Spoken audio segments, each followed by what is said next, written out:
Bonjour chers téléspectateurs. Nous sommes aujourd'hui le samedi 25 octobre 2025 et c'est pour nous une journée tout à fait particulière. Pour ceux qui l'ont oublié, il faut que vous sachiez que le 25 octobre 2015, il y a eu dans notre pays un référendum constitutionnel qui a permis le changement de constitution. Et je crois qu'aujourd'hui, on pourrait parler pratiquement du 10e anniversaire du changement de constitution en République du Congo. Et je crois que c'est un jour qu'il faut pour lequel il faut avoir une attention tout à fait particulière.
Pardon, s'il te plaît, mademoiselle,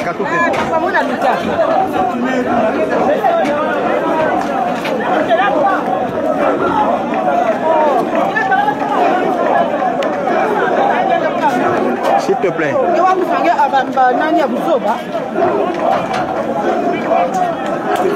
Chargé à Facebook.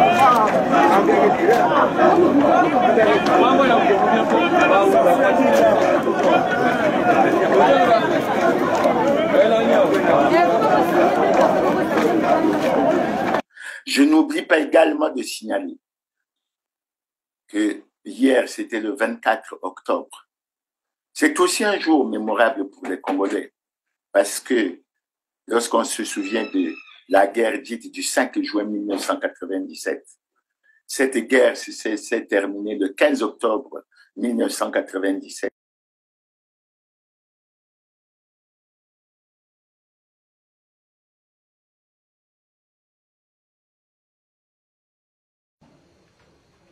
Le pétrole est arrivé quand ces messieurs ont voulu nous exploiter encore plus. Voyez-vous, quelqu'un arrive dans son pays. Il commence par la brutalité du langage. Nous laissons passer, nous disons, c'est les préélections, c'est les campagnes électorales qui commencent. Nous ne disons rien. Il cherchait bien la provocation. De ce côté-là, il ne l'a pas trouvé. Il rentre dans son terroir, sur le terrain. C'est la même chose et accompagné des milices armées. C'est pour brutaliser les populations. Si ce n'est pas des viols, c'est des tueries.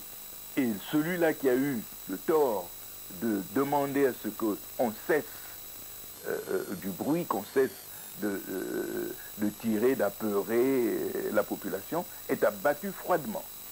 Il s'en est suivi 18 autres. Comment pouvez-vous appeler ça sinon de la provocation?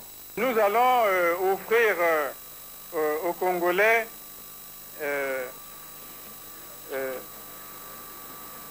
la réconciliation nationale et nous n'allons pas singer cela. Entretenu, provoqué, pardon, et entretenu par le même, aujourd'hui, Sassou. C'est lui qui avait des moyens, c'est lui qui achète la drogue, c'est lui qui achète des armes, qui distribue les armes, c'est lui qui fait faire des tranchées dans les rues, c'est lui qui fait faire des barrages dans les rues, avec des jeunes gens que nous avions appelés à cette époque-là des milices. La force de ce mouvement est que les commanditaires du génocide seront sanctionnés. Le peuple demandera, comme il a commencé au forum, demandera qu'il soit sanctionné et la justice suivra son cours. Est-ce qu'il sait que c'est qu'un génocidaire? Je ne sais pas. Mais le génocidaire, c'est lui. Mais c'est lui qui a commencé à tuer les gens depuis le nord du pays jusqu'à Brazzaville. C'est lui. Sans qu'on lui ait rien fait. Il a commencé par tuer les gens à Ouando, il les a tués à Oyo, il les a tués dans les plateaux, il est venu tuer à Brazzaville. Il n'y a pas d'amalgame à faire entre les forces du peuple et les génocidaires qui s'excitent à l'étranger. Ils ne sont même pas là. Je voudrais vous dire tout de suite que nous ne considérons pas que l'UPADES a participé au forum de Brazzaville. Nous ne considérons pas que l'UPADES est représenté au gouvernement actuel de M. Sassou. Au niveau du RDPS, nous pensons que nous devons réparer tous ces dégâts que nous avons commis. Voilà pourquoi nous avons salué ce rassemblement qui est un moment de rencontre et de dialogue. Le forum, justement, c'est un nouveau départ, une nouvelle chance qui est donnée aux Congolais de construire sur du durable. Je pense que pour le peuple congolais aujourd'hui, ce dont il a besoin, c'est qu'il recouvre la confiance et l'espérance. Mais c'est pas ça ce qu'il a lui offrir. Vous voyez bien comment, de manière un tout petit peu cavalière, il décide de faire un forum que lui-même baptise. Forum pour la réconciliation et l'unité nationale. Mais je pense que ces mots aussi ont un sens. Il se réconcilie avec qui, puisque les protagonistes sont tous absents. Quand on se réconcilie, il faut être deux au moins. Il faut la différence. J'ai demandé au président Sassou, J'ai dit, je viens apporter le message de la différence. M. Sassou a fait ça en réalité, il voulait obtenir une espèce de légitimité, il lui manquait quelque chose pour lui donner une espèce de légitimité. Donc il a fabriqué cette affaire, il a pris ses parents, en grande majorité, il a mis là-dedans, il a racolé tous les marginaux à mal de quelque chose, bon, il les a mis là-dedans. Il vaut mieux dire des choses dont on maîtrise le tenant et les aboutissants. On ne veut pas parler du n'importe quoi. Je suis enclin à dire que ceux qui ont parlé de génocide dans mon pays ne savent même pas ce que ça veut dire. De toutes les façons, ce qui s'est passé, c'est une responsabilité collective. Même si aujourd'hui, ceux qui ont perdu le pouvoir sont sur le banc des accusés, mais il n'en demeure pas moins que ceux qui sont aussi au pouvoir ont aussi une part de responsabilité. Le commun ne peut pas avoir une définition particulière de la notion de génocide. Nous sommes dans un ensemble universel et nous avons les mêmes définitions des mêmes phénomènes. Et sinon, M. Sassou, par rapport à une définition particulière de génocide, c'est peut-être à lui qu'il faut poser la question. Mais au forum, à ce que j'ai compris, le peu que j'ai eu à écouter à la radio, j'ai pas eu le temps d'être à côté de mon poste, mais on ne parle que de jugement. Alors ceux qu'on va juger, ils ne se laisseront pas faire.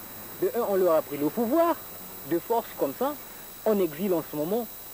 Et qu'est-ce qui les empêche de refaire un tour ici un bon matin, comme ça, débarquer avec des BM 21 toujours, avec des mercenaires, et venir faire encore une guerre ici? Ce que j'aurais demandé, c'est que l'on oublie ça. De plus attirer l'attention de nos dirigeants, parce que en fait, ce qui importe plus, c'est d'abord, ce que je voulais dire, c'est d'abord toucher du doigt les problèmes des étudiants. Pour avoir de l'argent, on est obligé de corrompre ce qui nous fait, donc de donner 5 000. C'est trop. Donc je me rends compte que vraiment les choses ne marchent pas toujours. Il y a trop de corruption. Être étudiant à Brazzaville, c'est être réduit à la mendicité, c'est devenir clochard. Nous, la génération d'aujourd'hui, nous avons, je crois, aussi longtemps que nous sommes là, le devoir de nous réhabiliter face à cette jeunesse. Au-delà des erreurs que nous avons commises, là je parle de la classe politique congolaise en général, nous n'avons pas le droit de nous disculper et de les sacrifier, de sacrifier cette jeunesse. Il faut rassurer ce peuple. Il faut le rassurer. Mais comment voulez-vous le rassurer? Il y a une armée d'oppression. Il faut qu'elle s'en aille. Au moment où vous m'interrogez, on continue d'assassiner, on continue de piller, on continue, le peuple continue de vivre dans une insécurité totale.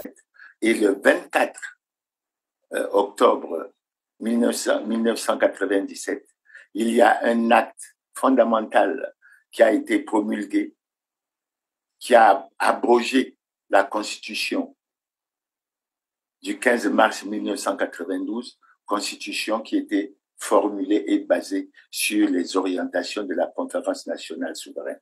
Donc il s'agit aujourd'hui d'un jour tout à fait particulier pour lequel nous allons essayer de nous remémorer tous ces souvenirs. Mais avant de commencer et d'arriver à la thématique principale, nous allons essayer de vous donner quelques informations.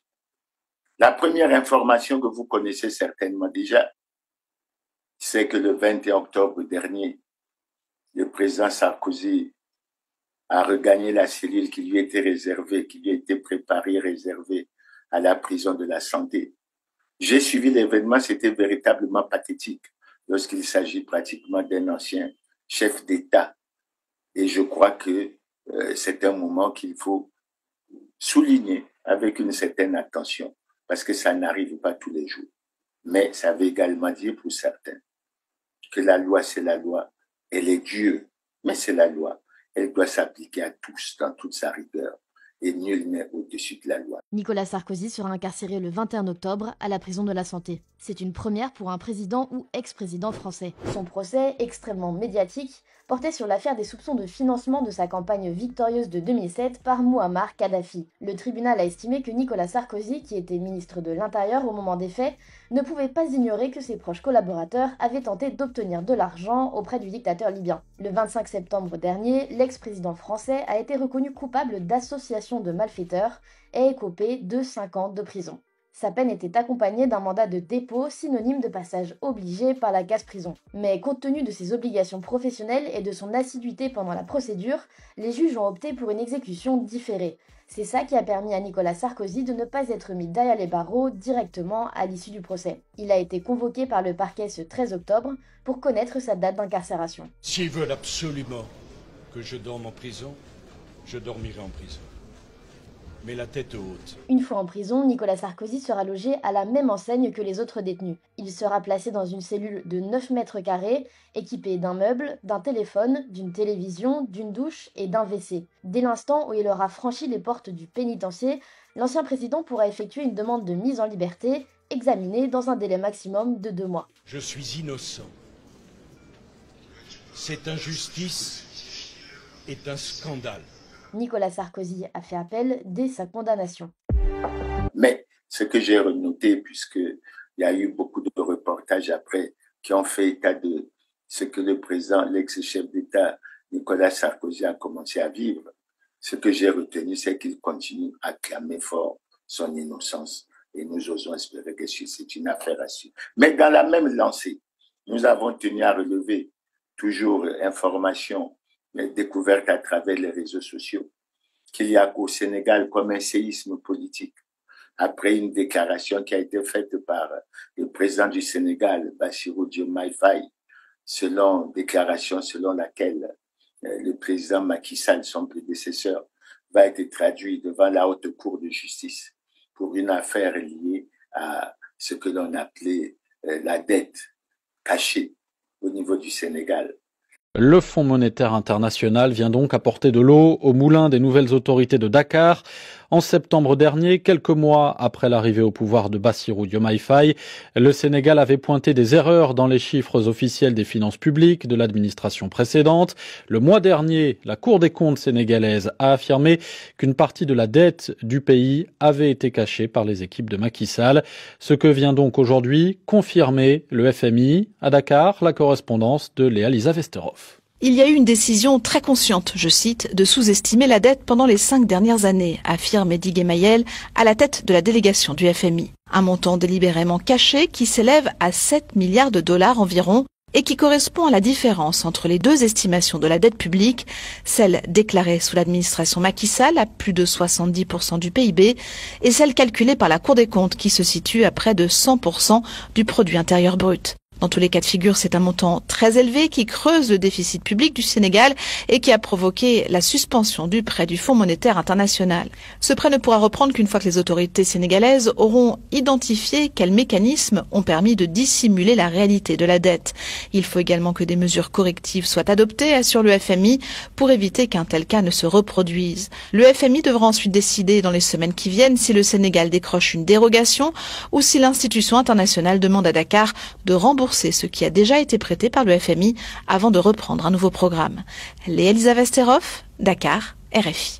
Nous en parlons et nous insistons parce qu'au Congo également en 2017, nous avons connu ce problème avec le Congo qui, semble-t-il, avait estimé sa dette à autour de 77% et que le Fonds monétaire international avait découvert que le Congo avait dissimulé une partie de sa dette et qu'elle était évaluée en réalité autour de 117-120%. Mais la différence aujourd'hui, c'est que les Congolais doivent prendre conscience de ce que c'est une affaire extrêmement grave. Parce que si dans un pays comme le Sénégal, ça amène une grande personnalité comme Macky Sall a été traduite devant la haute cour de justice, ça veut dire qu'on y attache beaucoup d'intérêt, que c'est une affaire qui a beaucoup d'importance. Alors qu'au Congo, nous avons toujours pensé, nous avons toujours plaidé que dans le cas des dossiers que nous avons comme celui du surendettement, alors que nous avions des excédents budgétaires, etc., qu'il fallait que les responsabilités soient établies. Mais on n'a jamais pu les établir. Et à notre avis, c'est une affaire que nous suivons. Mais nous allons suivre ce qui se passe au Sénégal. tout en déplorant qu'en ce qui concerne le Congo, c'est une affaire qui est passée dans les oubliettes, alors qu'il s'agit d'une affaire extrêmement grave. C'est s'agissant de la bonne gouvernance et de la gestion, de la bonne gestion des affaires de la cité. Après cette information, nous allons passer à la deuxième information, qui selon nous est relative à une question que nous nous posons. Nous sommes pratiquement à 5 mois de la tenue de l'élection présidentielle du 22 mars 2026. Et la question qui taraude les esprits est la suivante.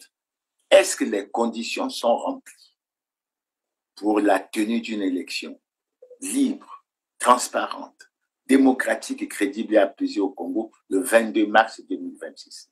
La réponse que nous donnons est non. Déjà, je crois que les Congolais le savent. On a lancé le 1er septembre 2025 l'opération dite révision des listes électorales. Mais aujourd'hui, les témoignages, les Congolais se sont rendus compte que cette opération a lamentablement échoué. Et qu'est-ce qu'il faut faire? D'autant que nous vous avons attiré votre attention que dans tous les cas, cette opération n'aurait pas permis la maîtrise du corps électoral. Elle n'aurait pas permis la bonne tenue du fichier électoral. Elle n'aurait pas également tenu l'élaboration des listes électorales fiables. Que faire?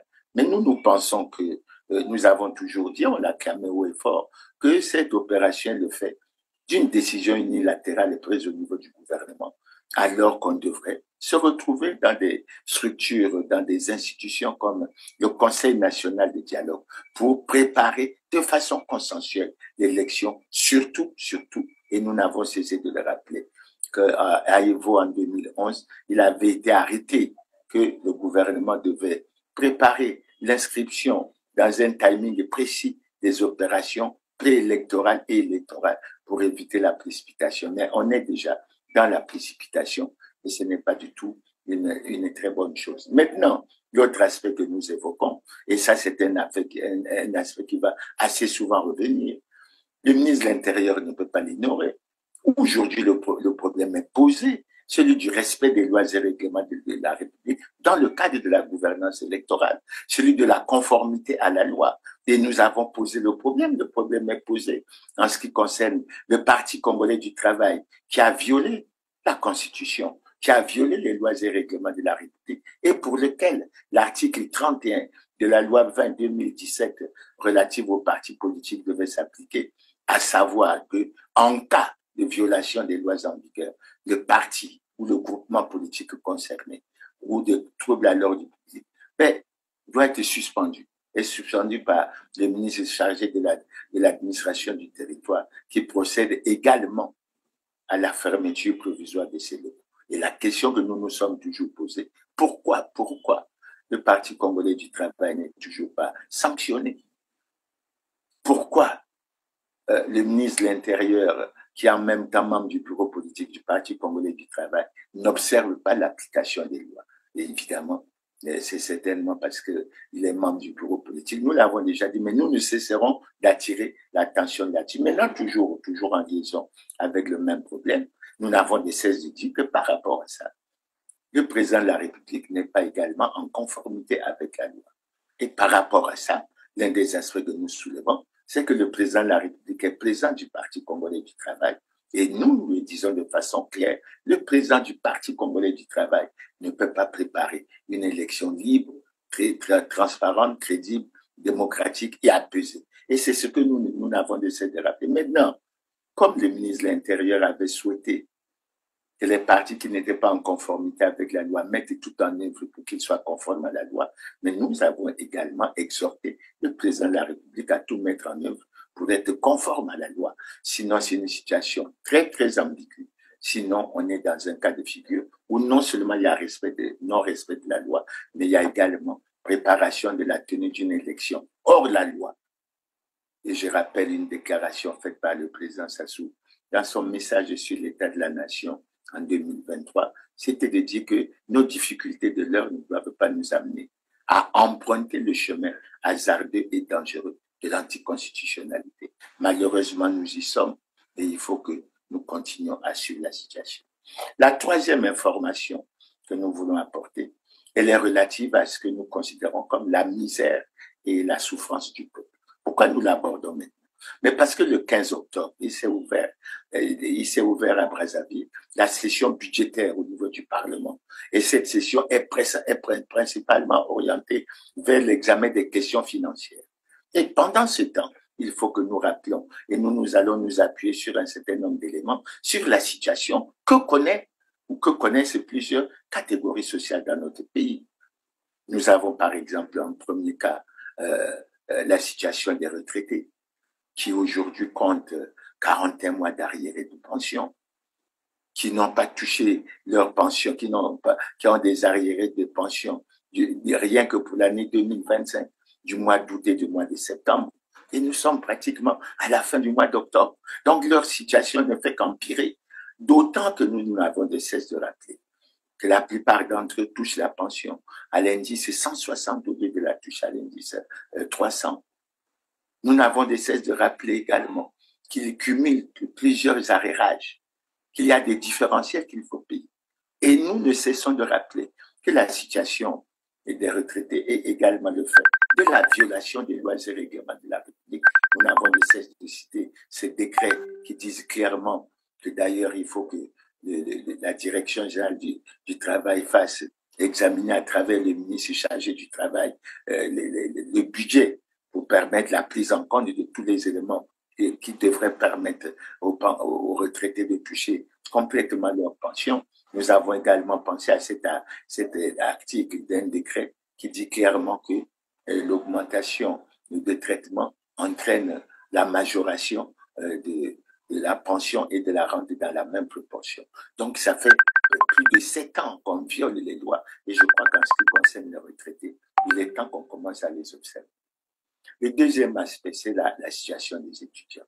Nous avons vu une vidéo qui parle de l'enfer des étudiants, mais c'est une situation qu'il faut prendre avec beaucoup de sérieux, surtout avec l'information qui avait été donnée par le chef de l'État le 28 novembre 2024, information selon laquelle chaque année, il y avait un différentiel de 6 milliards qui se dissipait chaque année sans jamais laisser de traces. Et nous pensons que ce genre de problème devrait être réglé pour régulariser la situation des étudiants.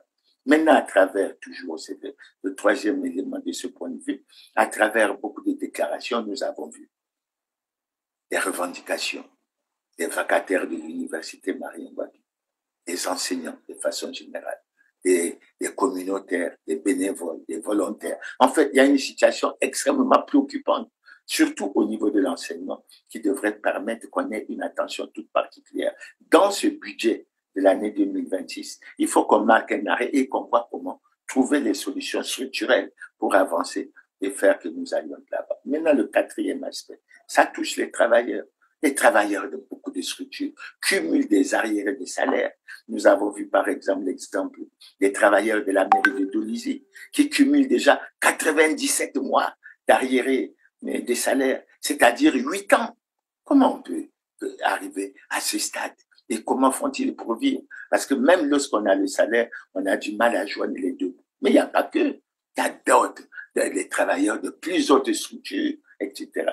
Maintenant, nous avons été très heureux de découvrir à travers les réseaux sociaux une analyse faite par Alphonse Dongo qui fait ressortir que même dans les institutions, présidence, primature, etc., il semble que ces arriérés s'élèvent dans certains cas près de 5 mois d'arriérés, dans d'autres à 6 mois. C'est une question véritablement préoccupante qui plonge les Congolais dans la misère et dans la souffrance et pour laquelle il faut, à notre avis, trouver une solution structurelle. À cela, évidemment, nous ajoutons le problème du fonctionnement des services sociaux, les hôpitaux, etc., pour que les Congolais, même ceux qui ne sont pas fonctionnaires, etc., sentent effectivement qu'ils sont pris en charge par l'État et qu'on essaie d'avancer. Donc, nous pensons qu'au cours de l'examen de ce budget, tant au niveau du Sénat qu'au niveau du Parlement, il faut que l'on prenne conscience que ces défis doivent être relevés. Et selon nous, l'un des objectifs, c'est de faire en sorte qu'à partir du 1er janvier 2026, tout soit payé, tous ces salaires, toutes ces situations,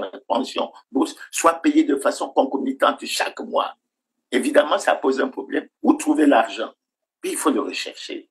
Et je crois qu'à travers les propositions qui sont faites ici et là, notamment les propositions concernant la réduction du train de vie de l'État.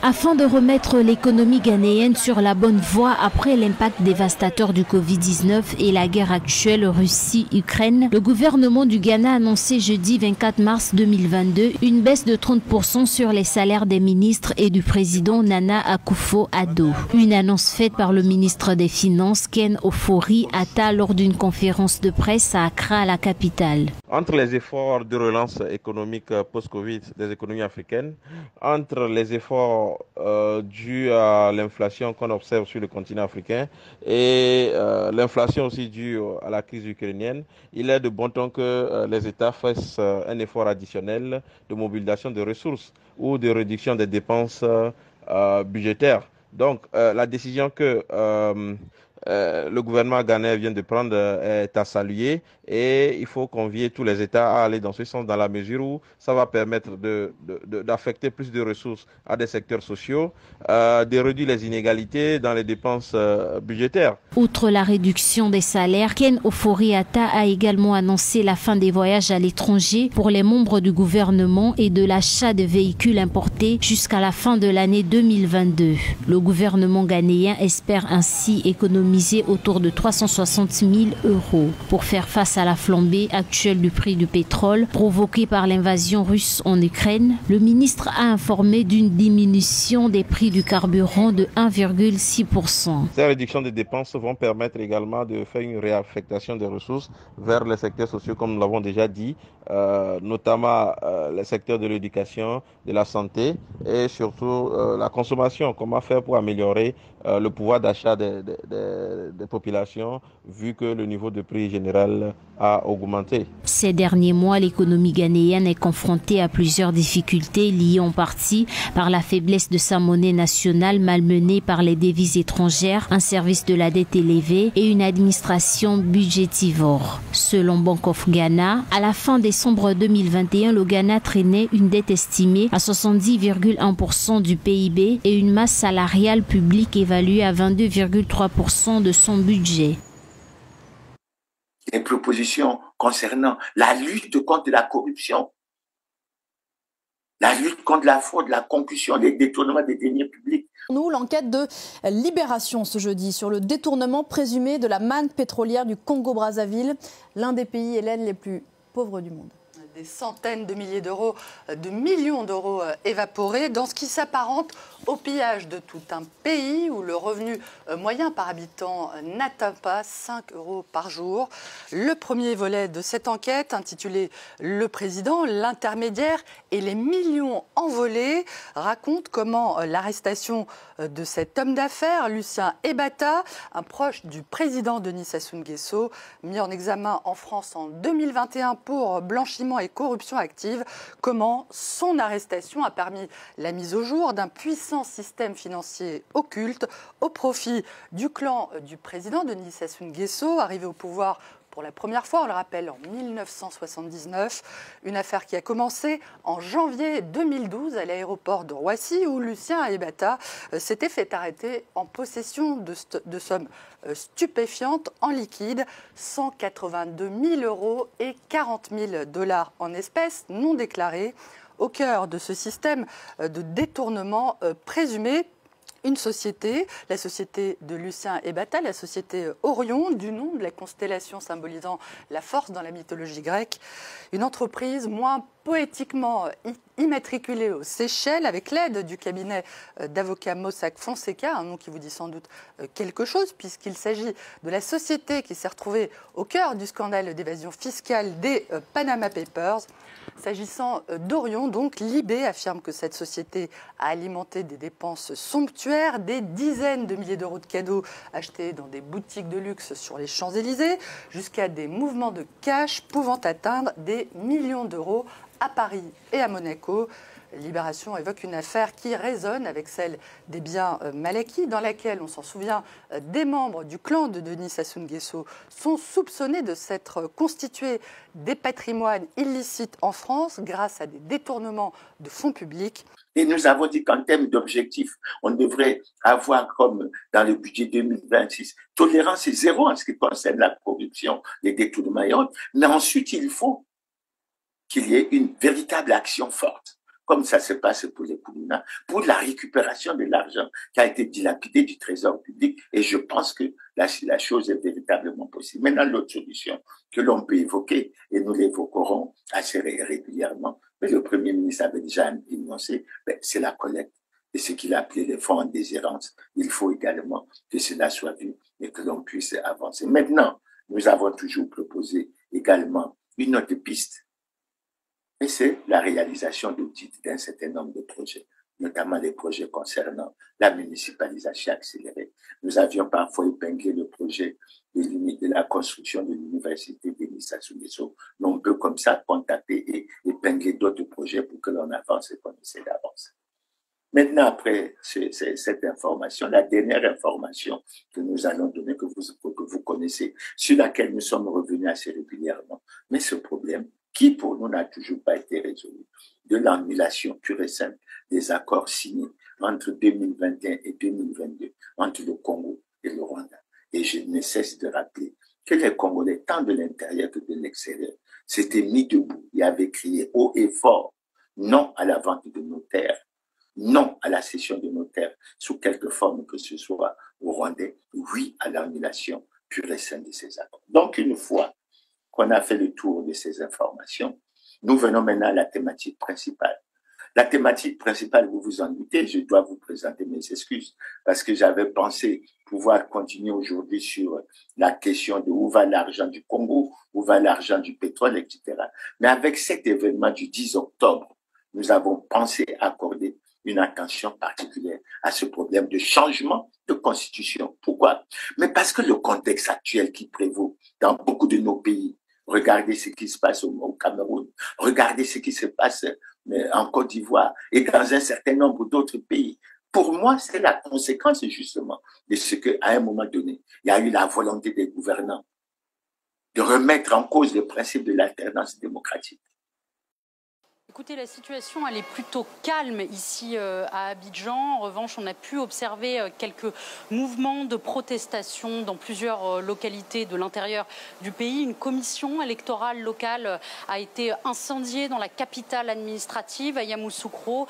Des barrages routiers également dans des zones qui sont historiquement proches de l'opposition et ont donné lieu à des heurts avec les forces de l'ordre. Selon les sources officielles, 4 personnes, dont un gendarme, auraient trouvé la mort justement dans ces événements. 700 autres personnes au moins ont déjà été interpellées. Pour rappel, le PPACI de Laurent Gbagbo et le PDCI de Tidjane Thiam ont appelé leurs militants à se mobiliser pour protester contre le 4e mandat d'Alassane Ouattara et contre le processus électoral en général. Les candidatures de ces 2 poids lourds de l'opposition ont été rejetées par le Conseil constitutionnel, pour Laurent Gbagbo en raison d'une condamnation judiciaire et pour Tidjane Thiam pour un problème en lien avec sa nationalité. Aucun des 2 hommes, il faut le rappeler, n'a donné pour le moment de consigne de vote.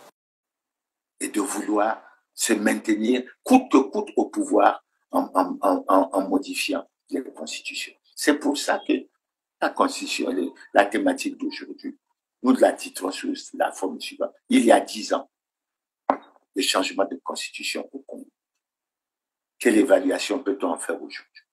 Donc, pour aborder ce problème, je tiens à rappeler aux uns et aux autres que pendant la conférence nationale souveraine de 1991, les Congolais ont accordé une attention toute particulière à une analyse critique de la vie politique de notre pays. Et cela aboutit à un certain nombre d'orientations. Ces orientations permettent que nous passons du système du parti unique pratiquement au multipartisme, en espérant l'organisation dans ces pays des élections libres, transparentes, crédibles et apaisées pour permettre aux Congolais de choisir les dirigeants qu'ils auront choisis, pas que leur leur aura imposé. La conférence nationale souveraine qui s'est tenue du 25 février au 10 juin 1991, demeure l'un des moments les plus déterminants de l'histoire politique de la République du Congo. Sa clôture, le 10 juin 1991, s'est achevée par la cérémonie symbolique du lavement des mains, geste de purification d'un passé peu glorieux. Les participants à cette grande assemblée entendait impulser une dynamique nouvelle à la marche du Congo. 34 ans après cette rencontre historique, les avis demeurent partagés quant à la capitalisation de ces acquis. Grégoire Lefouba, autre figure politique, déplore le fait que les participants à la conférence nationale souveraine n'aient pas jugé nécessaire de créer un organe de suivi chargé de veiller à l'exécution des actes adoptés. Un mécanisme qui aurait dû, selon lui, être inscrit dans la Constitution de 1992. On aurait pu créer un organe comme Conseil national de la démocratie pour suivre l'évolution des idées, pour suivre la mise en pratique de la démocratie. Or, cet organe a manqué. Toutes les constitutions qui ont été faites, on a manqué de créer cet organe qui suivrait. Parce qu'autrement dit, chacun qui arrive au pouvoir ce sont ces idées qui sont dominantes, puisqu'elles auraient été acceptées par l'ensemble, la majorité de la population. Donc, cette autorité, ou bien ce groupe, ne peut pas être soumis aux résolutions de la conférence nationale s'il n'y a pas une contrainte, une obligation. Voilà l'écueil qu'il faut aujourd'hui surmonter. Autrement dit, j'ai le malheur de constater que dans l'évolution des mœurs politiques, il y a une régression de la formation des acteurs politiques. Et je ne vais pas être très long là-dessus, je dirais tout simplement que dans ce cadre, et conformément aux orientations de la conférence nationale souveraine, il avait été adopté le 15 mars 92, ce que nous appelons la constitution du 15 mars 1992. Je crois que je dois avoir un modèle là-dessus, la constitution du 15 mars 92. Je vais juste rappeler deux ou trois articles, notamment l'article 68, qui à notre avis est très important du point de vue du débat qu'on a. L'article 68 disait ceci: le président de la République est élu pour 5 ans au suffrage universel et direct. Il est rééligible une fois. Nul ne peut être candidat aux fonctions de président de la République s'il n'est de nationalité congolaise. Bon, je ne vais pas insister là-dessus, mais surtout, je rappelle que s'il n'atteste pas d'une expérience professionnelle de 15 ans, il n'y avait pas de limite d'âge, tant minimal que maximal, mais je crois qu'on s'est compris. Mais toujours, par rapport à cette constitution, il est bon de rappeler l'article qui dit qu'en fait, c'est l'article 178 alinéa 5, la forme républicaine, la laïcité de l'État et le nombre de mandats du président de la République ne peuvent faire l'objet d'aucune révision.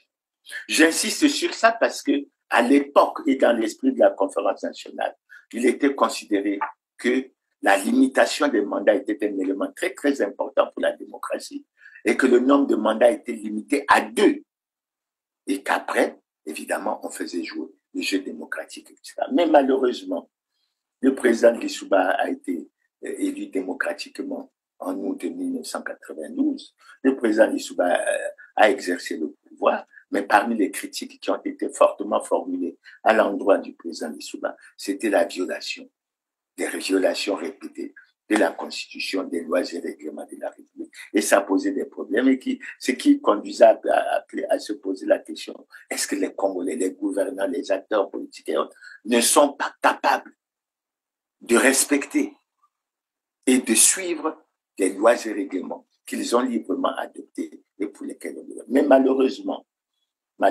sous le président Lissouba, nous connaîtrons cet épisode malheureux de ce que l'on appelle communément la guerre du 5 juin 1997. Et elle a pris fin le 15 octobre 1997. Pour ceux qui ne le savent pas, mais je rappelle parce que tout le monde est censé le savoir, le président Lissouba est parti en exil et le président Denis Sassou Nguesso a été le vainqueur de cette élection. Donc, la guerre se serait terminée le 15 octobre 1997 et quelques jours plus tard, c'est-à-dire le 24 octobre 1997, le président Denis Sassou Nguesso a promulgué, a fait adopter un acte fondamental, l'acte du 24 octobre 1997, dont la caractéristique essentielle est d'avoir abrogé la Constitution, issue des orientations de la conférence nationale de 1991. Ça veut dire que c'est un fait très important dans la vie démocratique du Congo. On pourrait même penser, et comme beaucoup le pensent, moi je le pense aussi, que c'est un coup d'arrêt à l'instauration de la démocratie dans notre pays. Bref, mais ça a ouvert une période de transition. La durée de la période de transition n'était pas déterminée parce que cet acte fondamental a été exécuté comme constitution de l'État. Elle a mis en place des organes de transition. Ces organes devaient travailler pour qu'on aille à des élections générales et à l'issue de ces élections générales, les instances issues de ces élections générales devaient être mises en place, etc. C'est pour ça qu'il faut insister. Mais même si ce n'était pas écrit, selon l'opinion nationale, la transition devait durer 3 ans, mais elle en a finalement duré 5. Et je crois que c'est très important de le savoir. Donc, nous avons cette situation. C'est l'abrogation par l'acte fondamental du 24 octobre 1997 de la Constitution du 15 mars 1992, Constitution qui avait suivi les orientations de la Conférence nationale souveraine, qui respectait également les règles de l'alternance démocratique, parce que le président était élu pour un mandat de 5 ans, une fois rééligible une fois, ce qui permettait de voir un certain nombre de choses. Donc après, il s'est passé, il y a eu les élections générales. Après les élections générales ont permis évidemment, d'abord il y a eu un référendum constitutionnel et je crois qu'à ce référendum constitutionnel, la Constitution a été adoptée, je crois, à près de 87%. Et il y a eu les élections législatives, sénatoriales, il y a eu les élections présidentielles. Et après, il fallait passer à l'installation des structures issues de ces élections générales pour qu'on rentre dans une nouvelle ère et qu'on démarre. Et c'est là que l'un des problèmes commence. Le problème commence pourquoi? Parce que dans la Constitution que j'ai aussi sous les yeux, dans la Constitution du 20 janvier 2002, nous avons un certain nombre d'articles sur lesquels nous allons accorder une attention toute particulière. Le premier article sur lequel nous allons accorder une attention toute particulière, c'est l'article 57, qui dit ceci: le président de la République est élu pour 7 ans au suffrage universel et direct. Il est rééligible une fois. Vous voyez bien qu'on reprend la notion de cette alternance démocratique à laquelle on tient, et le mandat, le président peut faire 2 mandats. Il y a une limitation de 2 mandats. Mais là où c'est plus intéressant, c'est l'article 58. Je ne vais pas vous lire tous les dispositifs, mais je vais essayer de retenir ce qui devrait retenir notre attention. L'article 58 dit ceci: nul ne peut être candidat aux fonctions de président de la République s'il n'est âgé de 40 ans au moins et de 70 ans au plus à la date du dépôt de sa candidature. Donc, vous voyez, cette fois-ci, il apparaît la notion de limitation d'âge. 40 ans au moins, 70 ans au plus. Ça semble bien cadré. Et ensuite, s'il ne réside de façon ininterrompue sur le territoire de la République au moment du dépôt de sa candidature depuis au moins 20 ans. Bon, c'est là que les problèmes commencent. Parce qu'en réalité, après la victoire militaire, le président Sassou et ses partisans voulaient transformer la victoire militaire en victoire politique. Et je crois que la Constitution du 20 janvier 2002 est déjà l'expression de la volonté. Mais il y a quand même quelque chose qui cloche. Quand je prends les 2 dispositions que je viens de lire, on sent qu'il y a une tendance à avoir une Constitution taillée sur une mesure. Et je vais vous le dire en me basant sur un certain nombre de chiffres résultant des recherches que j'ai menées. En menant ces recherches, j'ai constaté qu'en fait, ces 2 articles permettaient de disqualifier un certain nombre de personnalités politiques, notamment des élections, surtout de l'élection présidentielle. C'est ainsi, par exemple, que si je prends l'exemple du président Pascal Lissouba, qui est né en 1931, évidemment, en 2002, il a 71 ans. Donc, logiquement, même s'il était sur le territoire national, il ne pouvait pas se présenter à l'élection présidentielle parce qu'on aurait déclaré qu'il avait. Donc, il y a comme une tendance à l'exclusion Et cette exclusion ne vise pas que le président d'Issouba, elle vise plusieurs personnalités. Bernard Kolela, qui lui est né en 1933, donc qui en 2002 avait 69 ans, qui était à l'extérieur du pays en ce moment-là, comme il fallait résider de façon ininterrompue sur le pays pendant 2 ans, évidemment, il ne pouvait pas être candidat, mais ça le disqualifiait également pour l'élection de 2009. Donc, c'est une stratégie qui a été mise en place et ça éliminait également, je pense, pour l'élection de 2009, des personnalités comme Christophe Mukwege, ça a éliminé des personnalités comme Ange-Edouard Pouly, ça a éliminé des personnalités comme André Milongo, etc. Donc, il y a des non-dits, à notre avis, qui permettaient, même les Congolais avaient pensé que pour la paix, il fallait concéder cela, observer, et les Congolais pensaient, en adoptant cette constitution, qu'à l'issue du deuxième mandat, si le président Sassou pouvait être élu en 2002 et en 2009, qu'à l'issue du deuxième mandat, le président Sassou sortirait du jeu politique, notamment en tant que candidat à l'élection présidentielle, et qu'on pourrait avancer. Et c'est sous cet angle, à notre avis, que les choses se déroulent. Mais le fait, c'est que, après avoir voté cette constitution, après qu'on ait procédé aux élections législatives, à l'élection du bureau de l'Assemblée, à l'élection du bureau du Sénat, il fallait maintenant que ces structures soient installées. Elles ont été installées, y compris le président de la République qui a prêté le serment le 14 août 2002. Mais le constat général, c'est qu'au moment où ces structures sont installées, ces institutions sont installées, mais elles violent la Constitution. Elles violent la Constitution parce que dans la Constitution du 20 janvier 2002 qui venait d'être appliquée, il y a un article déjà 48, je ne parle pas de l'article 50 parce que l'article 50 dit en fait que tout citoyen congolais a le devoir de se conformer à la Constitution. Mais l'article 48, lui, dit ceci, et je vais vous le lire. Article 48. Tout citoyen élu ou nommé à une autre fonction publique est tenu de déclarer son patrimoine lors de sa prise de fonction et à la cessation de celle-ci, conformément à la loi. Et on ajoute un élément très fort. L'inobservation de cette obligation entraîne la déchéance des fonctions dans les conditions prévues par la loi. Et figurez-vous que lors de son installation, que ce soit le président de l'Assemblée, à savoir Jean-Pierre Tister-Tchikaya, et son bureau, que ce soit le président du Sénat, Ambroise Noumazalali, et son bureau, personne d'entre eux n'a fait la déclaration de patrimoine. Et lorsque le 14 août 2002, le président de la République prête serment, évidemment, le président de la République n'a pas déclaré son patrimoine.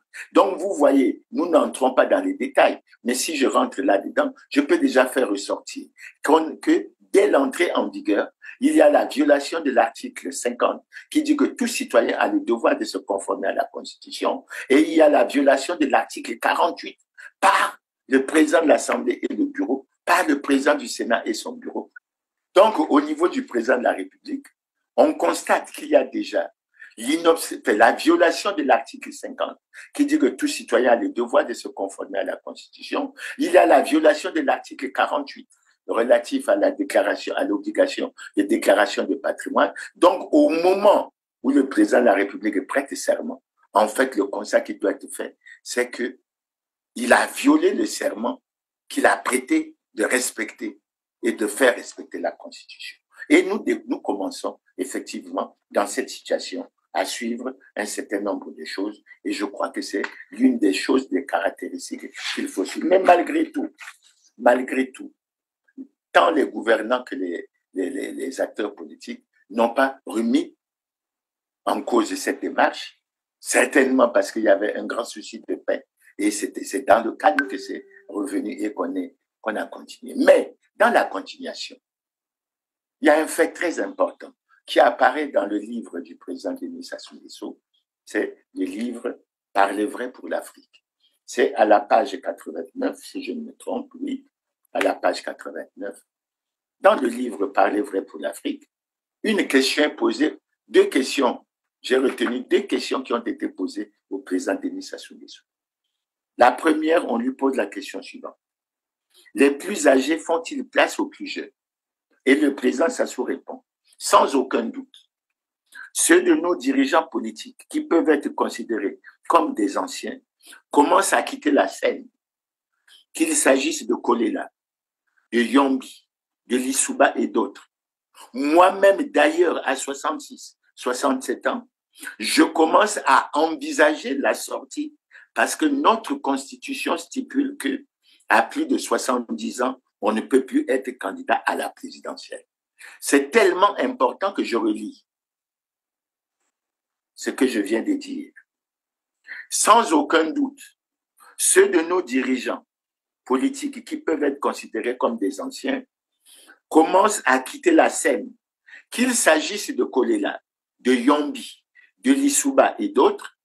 Moi-même, d'ailleurs, à 66 et 67 ans, je commence à envisager la sortie parce que notre constitution stipule que à plus de 70 ans, on ne peut plus être candidat à la présidence. Et ça veut dire quoi? Ça veut dire une volonté manifeste, une clarification de vouloir respecter la Constitution qui a fait apparaître une limitation des mandats à 2.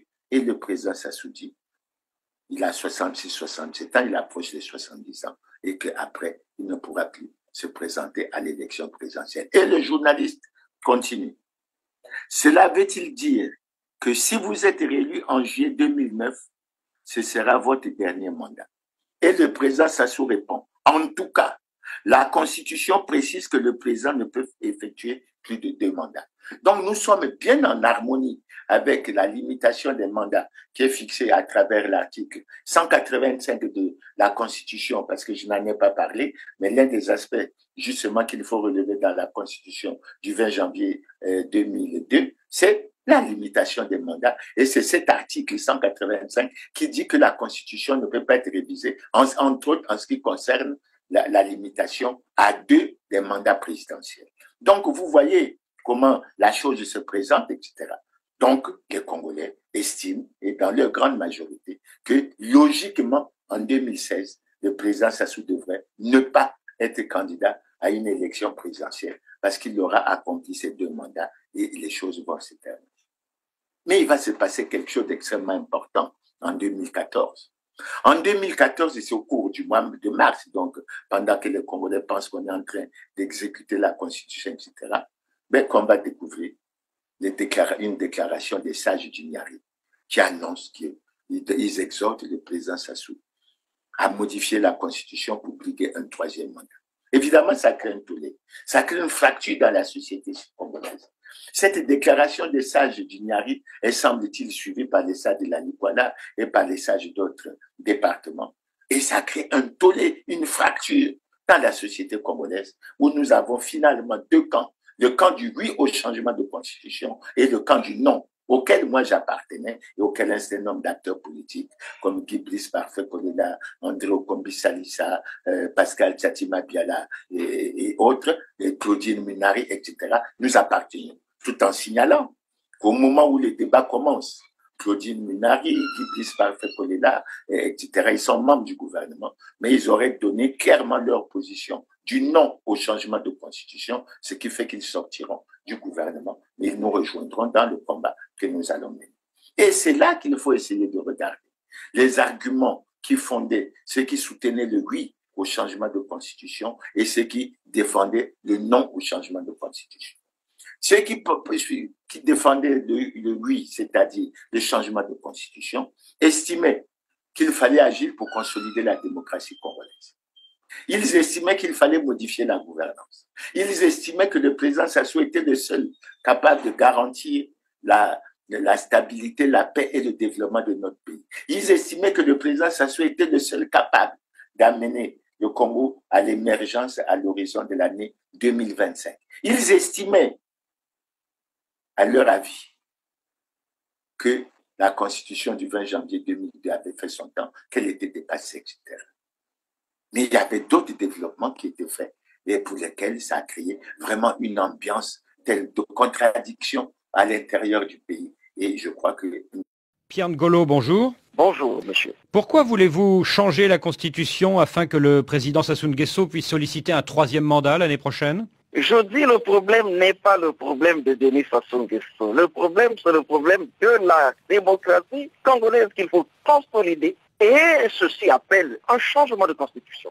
Malheureusement, tous ceux qui réagissent ne posent le problème que par rapport à Denis Sassou Nguesso. Mais on le redoute tant, parce qu'il est le meilleur de tous. Mais être meilleur n'est pas une faute. Vous estimez que le président sortant est le meilleur de vos candidats pour l'année prochaine? Mais pourquoi cet acharnement, si on ne le redoutait pas, si on n'avait pas conscience de ce qu'il est le plus fort de tous ceux qui sont là? Alors, vous dites que le changement constitutionnel doit se faire par consensus, mais il manquait beaucoup de monde lors du dialogue national de Sibiti le mois dernier. Sibiti a été un grand moment de mobilisation. On avait là-bas la majorité présidentielle, l'opposition dans sa plus grande partie. Même le MCDD dont vous avez parlé, le MCDD était à Sibiti. Et on avait là-bas tous les partis du centre. Mais Pierre Ngolo, quand il manque à ce type de dialogue des personnalités comme Mathias Tzon de l'UPRN, Guy Brice Parfait-Kolela du MCDDI, Satima Biala de l'UPADS, est-ce qu'on peut parler de consensus? Je ne sais pas. Moi, je dis la chose suivante, qu'à Sibiti, il y a eu consensus. Et je dis qu'il y a quelques personnalités que vous citez, qui, de point certain temps, font preuve d'un radicalisme excessif et qui refusent toute offre de dialogue.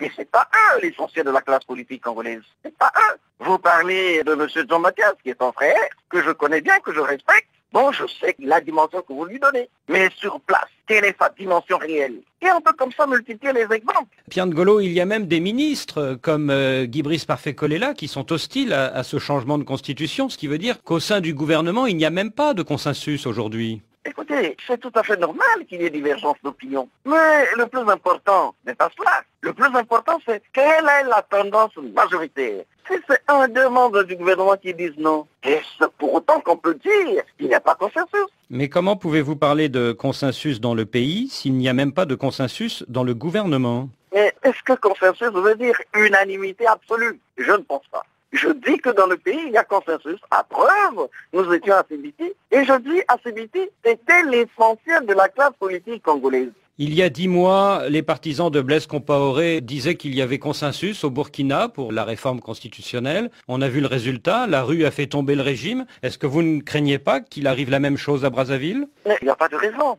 Avant Sibiti, il y a eu beaucoup de contacts. Il y a eu l'étape des consultations présidentielles. Et ça n'a rien à voir avec la démarche du Burkina, ça n'a rien à voir. Au Burkina, c'était nous voulons de ceci. Et nous y allons, peu importe. Ce n'est pas la logique du Congo. Alors vous vous appuyez sur ce dialogue national de Sibiti, mais vous ne dites pas un mot sur le dialogue alternatif qui a eu lieu 2 semaines plus tard à Brazzaville et qui, au contraire, a dénoncé ce projet de changement de constitution en le qualifiant de coup d'État constitutionnel. Je pense qu'il y a là à deux de langage. Ils ont dialogué avec qui? Avec le gouvernement? Avec la majorité? Quels étaient les contradicteurs? Il s'agit là de l'opposition radicale. Ils se retrouvent entre eux, c'est un véritable monologue. Dans ce dialogue alternatif de Brazzaville, il y avait tout de même un ministre en exercice, Parfait-Kolela, un ancien ministre de la Défense, Bowao, et un de vos camarades du PCT, Okombi Salissa. Mais tout ce que vous citez là, ce sont ceux qui disent non au changement de la Constitution. Vous n'avez personne investi par le Parti congolais du travail qui était là-bas.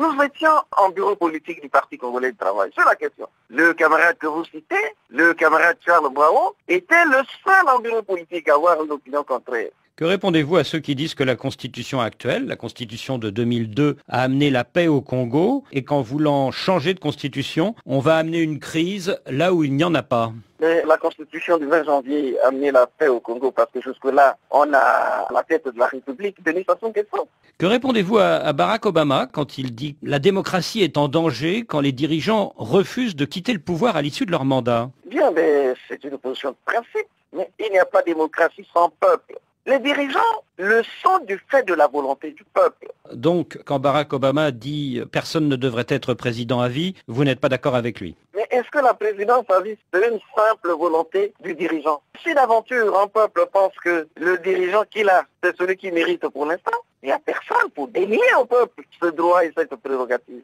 Mais quand Blaise Compaoré voulait modifier la Constitution pour rester au pouvoir, il disait lui aussi qu'il ne faisait que suivre la volonté du peuple. Mais je vous ai dit que c'est deux cas différents. Le parallélisme que vous faites entre le Burkina et le Congo procède de la non prise en compte de ce qu'il y a une vingtaine d'années, le Congo a vécu avec douleur. Vous pensez à la guerre civile de 1997? Il faut faire que demain, le Congo ne revive pas ce qu'il a déjà vécu et qui reste gravé dans la mémoire des Congolais. Pierre Ngolo, merci.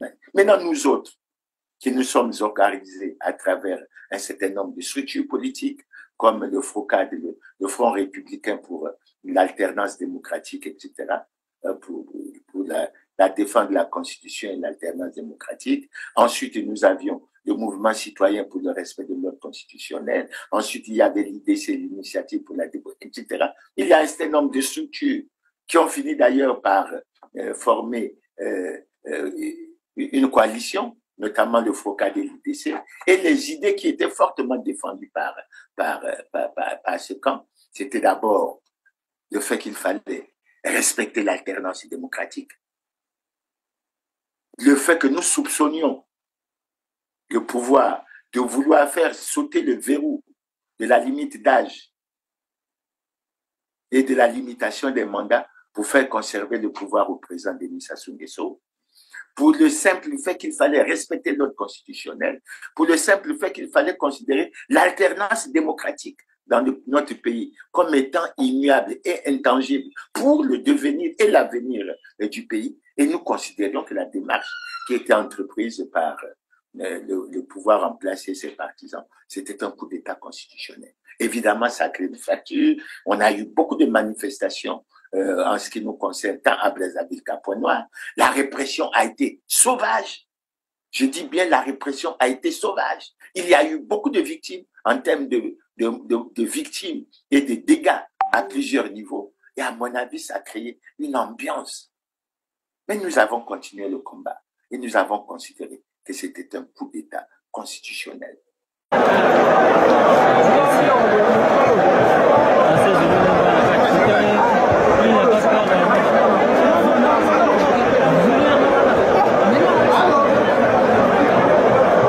Nous avons considéré que c'était un coup d'État constitutionnel et qu'il fallait, à notre avis, que nous revenons et que nous nous battons, etc.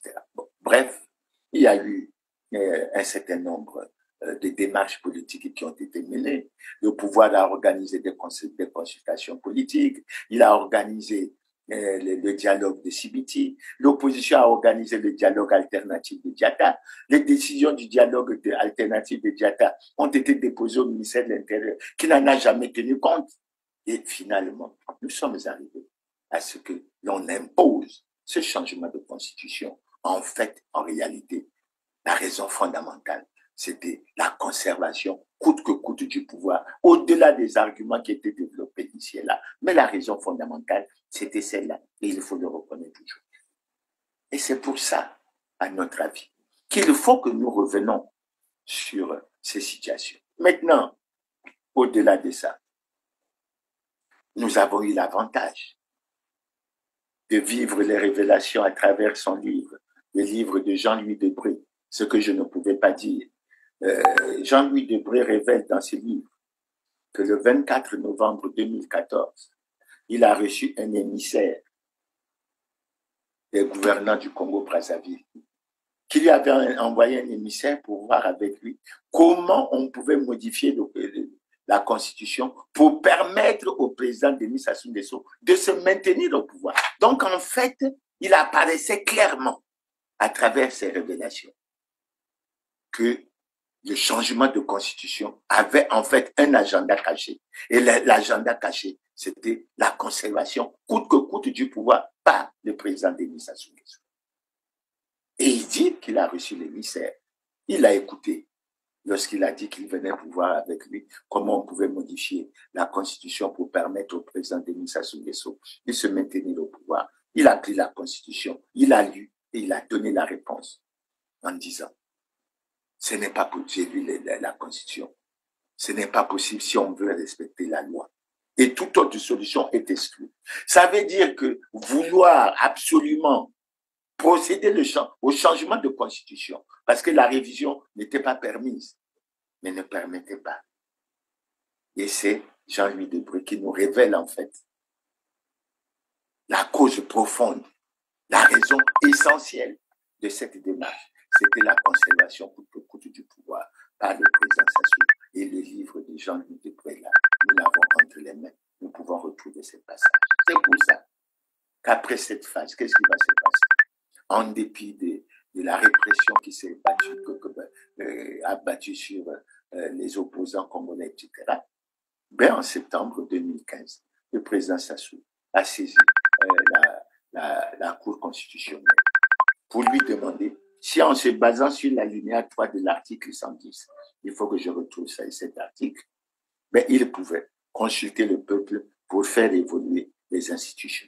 Voilà comment ça a été libellé. Mais il faut que je vous retrouve l'article 110 pour que vous en ayez une claire compréhension. L'alinéa 3 de l'article 110 dit ceci. Il s'agit, le Parlement à l'initiative de la loi, etc. Et aujourd'hui, à travers tout le monde entier, on s'en convainc. Et c'est pour ça que dans un pays comme le Congo, lorsque nous n'avions de cesse de dire que depuis 2002, aucune élection libre, démocratique, transparente, crédible et apaisée n'a été organisée dans le pays, il y en avait qui. Mais comment expliquer que le ministre de l'Intérieur puisse déclarer des partis qui ne sont pas conformes à la loi, qu'il puisse les reconnaître?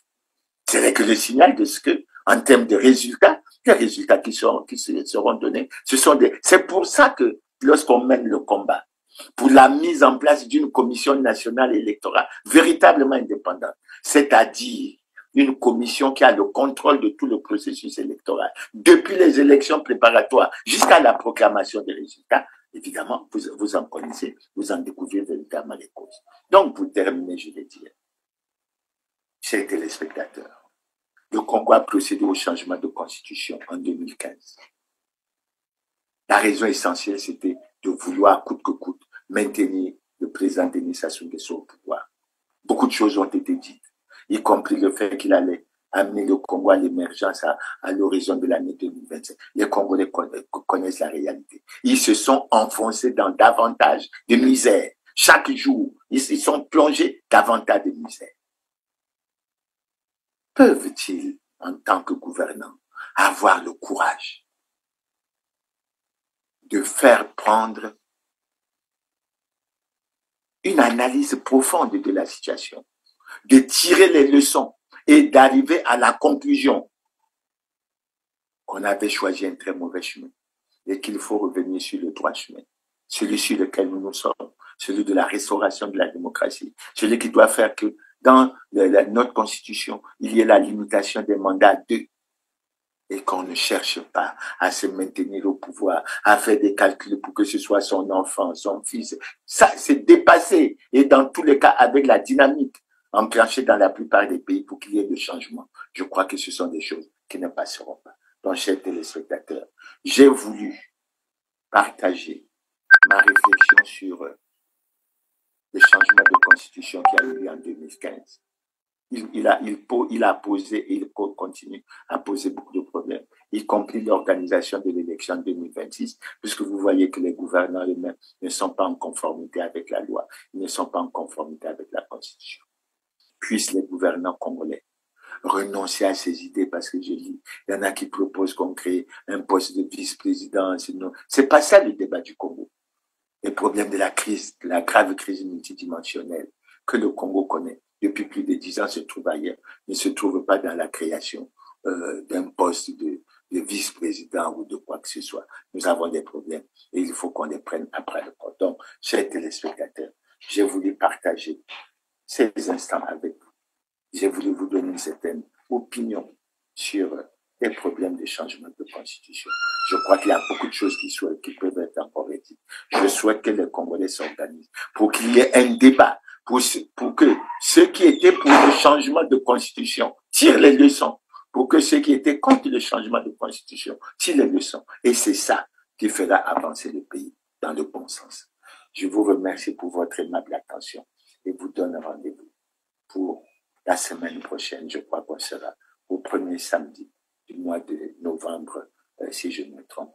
Et je pense qu'on va continuer à aller de l'avant. Merci pour votre attention et à bientôt.